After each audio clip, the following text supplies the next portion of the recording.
अस्सलाम वालेकुम। कैसे हैं आप सब दोस्त? उम्मीद है कि आप सब खैर खैरियत से होंगे और वैस वर्ल्ड में आपको खुशामदीद कहते हैं। दोस्तों, कैसी तेरी खुदगर्जी के आने वाले एपिसोड काफ़ी इंटरेस्टेड होने वाले हैं। शमशेर अंदर से बिल्कुल टूट जाता है और शमशेर महक को भी छोड़ने पर तैयार हो जाएगा, क्योंकि उसका दिल अब बिल्कुल टूट चुका है। महक जब बात शमशेर के मुंह से सुनती है तो उसे बहुत अजीब सा लगता है, उसको यकीन ही नहीं आता।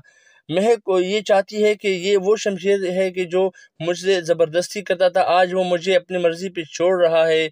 उसे बहुत हैरानी होती है, शमशेर उससे पहले मेरे लिए कितने लोगों से लड़ा है और अब शमशेर ही मुझे छोड़ने की बात कर रहा है। लेकिन दोस्तों, महक ये बात सुनने के बाद शमशेर को छोड़कर नहीं जाएगी, क्योंकि अब महक भी शमशेर से बेहद मोहब्बत करने लगी है और महक शमशेर के साथ वापस उसी घर में चली जाएगी जो शमशेर ने किराए पर लिया है, क्योंकि महक को अब लगता है कि अब उसे कोई तकलीफ नहीं होगी, क्योंकि वो पुराने घर को छोड़कर आ गई है जहां पर उसका दुश्मन बाबा साहब मौजूद था। अब बाबा साहब उस घर में नहीं है। अब शमशेर और महक बिल्कुल अकेले हो चुके हैं। दोस्तों, महक शमशेर को एक और इम्तिहान में डालेगी, अब शमशेर को और अकेले में आजमाएगी। तो आप देखना ना भूलिएगा ड्रामा सीरियल कैसी तेरी खुदगर्जी आने वाले एपिसोड काफ़ी इंटरेस्टेड होने वाले हैं। अपना ख्याल रखिएगा, चैनल को सब्सक्राइब करना और वीडियो को लाइक और शेयर करना मत भूलिएगा।